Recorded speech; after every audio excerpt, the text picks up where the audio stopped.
Are you proud of who I am today? I am always, always proud of you. Wala sila dito, kiss mo ko. I'm proud of you too.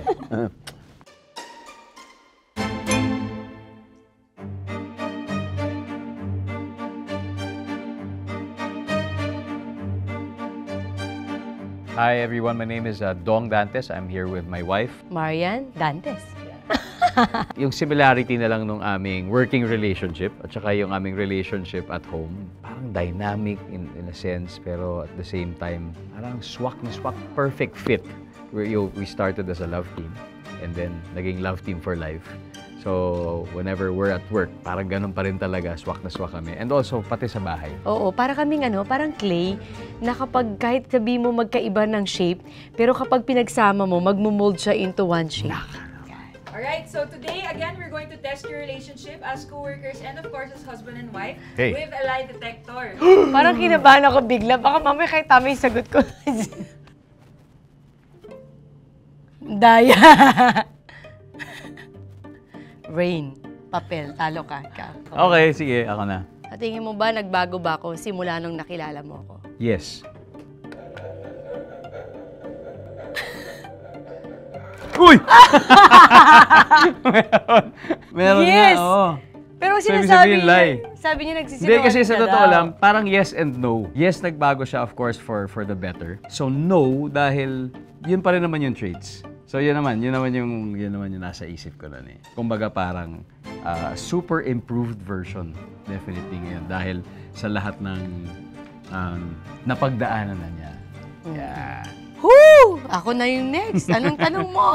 To. Alam mo ba na in love ka na sa akin sa unang date pa lang natin? Lalamig yung kamay ko kapag ako ano masagot ko. Sige. Sa unang date pa lang lagay mo na. Takot ako, mga mamanginig ako So, dyan. nung unang date pa lang natin, alam mo ba na in love ka na sa akin? Yeah. No. Hindi mo alam.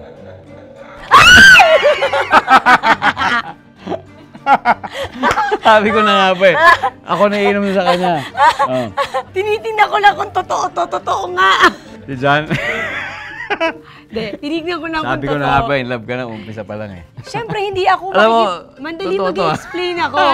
Hindi ako sasama sa'yo na kahit papaano, hindi kita gusto. Hindi ako mag-aaksaya ng oras kung hindi kita type. Pero yung sobrang in love, hindi pa yon. Kasi nagdaan yung proseso bago ko ma-in love. Naka naman. Iba yon. Wow! Alam ka masama ka, hindi mo type, di ba? Ang sakit ha? Naku, ikaw na. naman ako niyan. Kasi lamig ng kamay ko eh. Be honest. Gusto mo ba talaga akong katrabaho? Yes. Eto. Posible itong mag-vibrate. Yes! Ako puro sinungaling kasi nanginginig yung kamay ko. Ang sakit eh. Yes. Dugi ako, pawising kamay ko. Ba't meron? No daw. Tapon na natin to. Hindi. Wala explanation doon kasi yes talaga. Alam mo, minsan may mga glitch, di ba? May mga glitch sa bahay. Minsan di mo makontrol yung kuryente kahit nakakaminis. May mga glitches sa ito. Bakit pa natin ito ginagawa? Oo. Sabihin na lang natin. So may glitch din yan. So, pero totoo sila sa amin. Sige. Unang-una, sobrang professional niya. Not to mention, napakagaling na artista. Umpisa pa lang.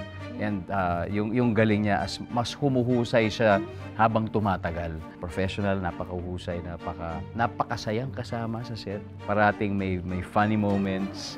Parating kami busog. Dahil parating dami niyang pinapakain sa amin. So, grabe. Yeah, so. So, anong gagawin natin dito? Ha? Umbaga natin. Uuwi natin. Ako ba yan? Sa shot ba? Parang wala nang tubig lang naman sa'yo yan. Okay, next question. Did you ever hesitate to share a personal struggle with me? Yes. Sagutin niya bakit. Parang palaging mali. Wala bang tama kami? O, mali na naman. May naramdaman ako. O, bakit sagot mo yes? Personal struggle. So, minsan kasi may rin siya, busy rin siya. So, tumatiming ako. Hindi naman sa parang, hindi ko siya isa-share absolutely. Pero ibig sabihin lang na tumatiming. Naghahanap lang ako ng tiyempo. Okay. Anong mas mahirap? Managing your career or managing the house, the home? Career o home? Parang magkaiba. Parang hindi ko pwedeng i-compare. Kasi sa career... Choose one lang muna. Ang hirap. Mamaya na to. Hindi ko alam eh. Kanan, boss. Ayoko, gusto ko kaliwa. Hindi pwede, Pataya yan. may sing-sing ka. Baka mas lalo kang tornado Nandadaya ito eh. Titestingin natin. Ito. Talaga, wala talaga eh. Ano mas mahirap i-manage? Yung bahay o yung career? Tingin mo. Bahay eh. Tama. bahay Feeling ko eh. tama yan. Daming konsumisyon eh. Hindi naman ako kasama doon sa consumption. Konti. Wow!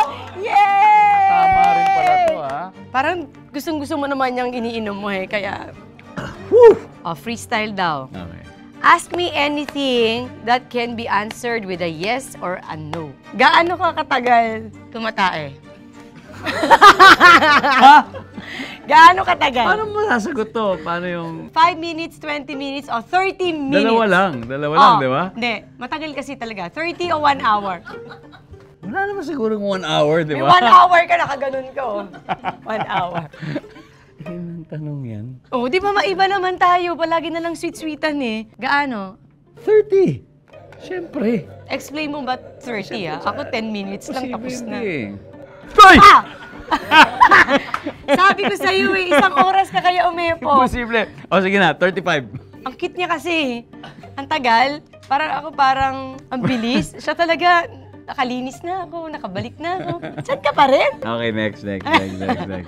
Gaganti yan. Gaganti. Anong favorite app mo? TikTok o Instagram? TikTok. Everybody look to the left. Everybody look to... Tawa ka ng tawa siguro. Oh! Kasi sa TikTok nagagawa ko yung mga gusto kong gawin. Like example, sumayaw, magluto. Although nagagawa ko din sa Instagram, pero parang nakita ko yung plataforma ng TikTok na parang wala kang dapat sundan. Kasi di ba sa Instagram medyo parang masyadong mga class, masyadong high-end, masyadong ganito. Tapos sa TikTok parang doon ko nagagawa yung gusto kong mga gawin na hindi ko kailangan i-edit ng maganda. Alam mo yung ganun? Parang natural, realistic siya. Last, Dapat pala tinanong ko, dancing o ako? huy, di tinatanong yun. Kung babalikan mo ang mga oras, ano ang gusto mong ibalik from the past? Or kung merong gustong ibalik? Okay, kung meron kang gustong ibalik from the past, ano yun? Meron. Uy! Meron pa rin. Bakit? Ano yung gusto mong balikan pero sinasabi nito, hindi? Ako, kung i-rewind ko yung yung buhay ko sana, mas natuto ako basketball. Ganun lang naman. Magaling ka naman mag-basketball ah. Talaga. Pero mangharang lang. Mangharang lang. Are you proud of who I am today? Sa'yo? Ah. Kung proud ako sa'yo? Ah. Siyempre, of course. Walang dahilan para maging hindi. Pag ito mali, uwi na kayo. Maling kamay eh. Okay lang ba yun? Kasi nakukuryente yung kabila eh. Mali mo makalusot. I am always proud of you. Wala sila dito. I'm proud of you too. Ayos. Thank you. Thank you. Wala, uwi na namin to. Excited kami kasi itong Metro Manila Film Festival ay sobrang daming entries and ngayon lang ulit namin naramdaman na ganito karaming tao ang interested to watch Filipino films dahil 10 po ang mga maglalahok at kasama kami doon yung movie naming Rewind. So sana panoorin niyo po yung movie namin. 13 years kami bago kami nagsama ulit sa isang pelikula. And napaka-swerte kong magawa ko itong project na to with my wife dahil bagay na bagay sa kanyang role. And sa tingin ko walang ibang pwedeng gumanap nun talaga kung hindi siya. At basta panoorin niyo na lang. Napakaganda ng mensahe ng pelikula. Kaya naman sana iniibitahan namin kayo na manood ng Rewind dahil para sa inyo po ito. Final message? Thank you for what you do. You're an awesome person. Sabi ko naman palagi, simula na kinasal tayo, ikaw ang answered prayer sa lahat ng dasal ko mula nung bata ako. Cheers.